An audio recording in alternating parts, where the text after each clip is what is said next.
All right, let's dive into the journey to the Crystal Keep.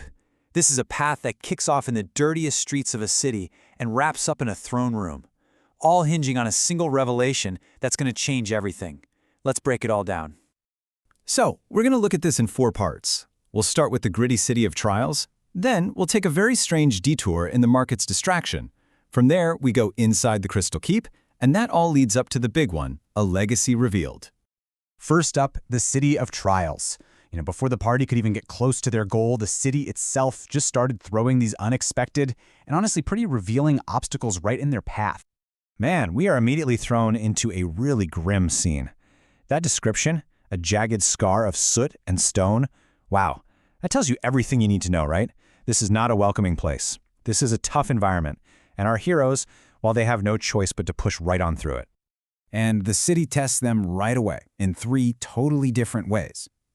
First, Roberto faces this moral test when a kid tries to pickpocket him, and he makes this split-second call to just let it slide.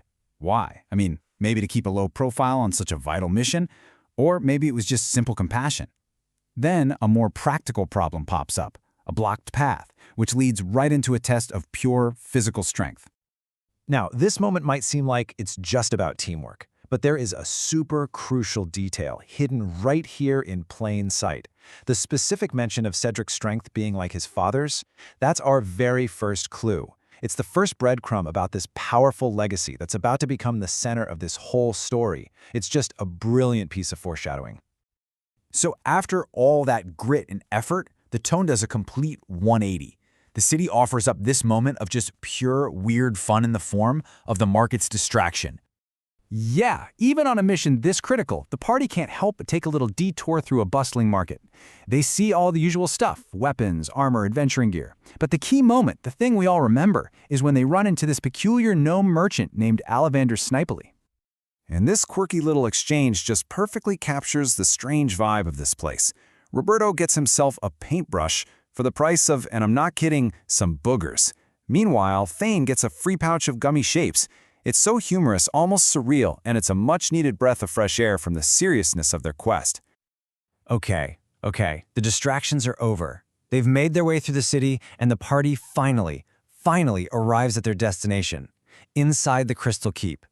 But they don't exactly get a warm welcome. Nope, they walk straight into a council that's already in the middle of a huge conflict. So, they finally made it. But before he heads off on his own mission, Jeremiah gives them this one crucial thing.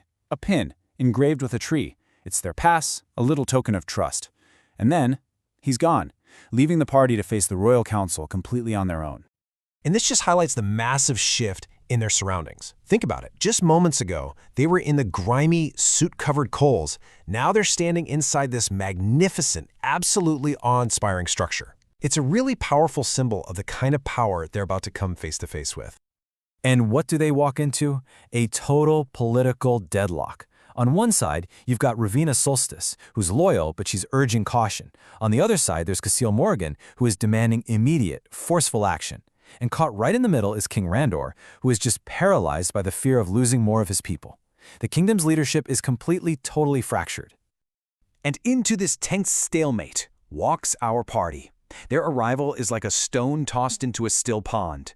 It's the unexpected event that's going to shatter this deadlock and lead us right into our final act, a legacy revealed. A guard spots them and just motions them to come forward. And just like that, the time for being a fly on the wall is over. All eyes in the room turn to Cedric. You can feel it, can't you? What truth is in that letter he's holding? He has the floor, and the entire council is holding its breath. This is the moment, the climax. Cedric speaks up. He doesn't falter, not for a second. With a steady voice, he reveals his father Henrik's legacy, laying a secret truth completely bare, right there in front of the most powerful people in the entire kingdom. The weight of generations is finally being brought into the light. And the fallout is immediate and dramatic. That heated debate that was raging, it's over. The council is dismissed. And then, in this absolutely stunning turn of events, both King Randor and Ravenna Solstice ask for a private audience. In a matter of seconds, Cedric's revelation has completely turned the entire political landscape on its head. This line just captures that shift perfectly. The paths of heroes, those who act and those who watch, were converging ever tighter. What that means is, the party is no longer just on a mission anymore. Oh no. They have become central players on a massive political stage, and their destiny is now completely tied to the fate of the kingdom. And this leaves us with this one last huge question to think about. When the burdens of the past finally collide with the power of the present, who really gets to decide what happens next? A hidden history has been revealed, new alliances are forming, and the path forward has never been more uncertain or more critical.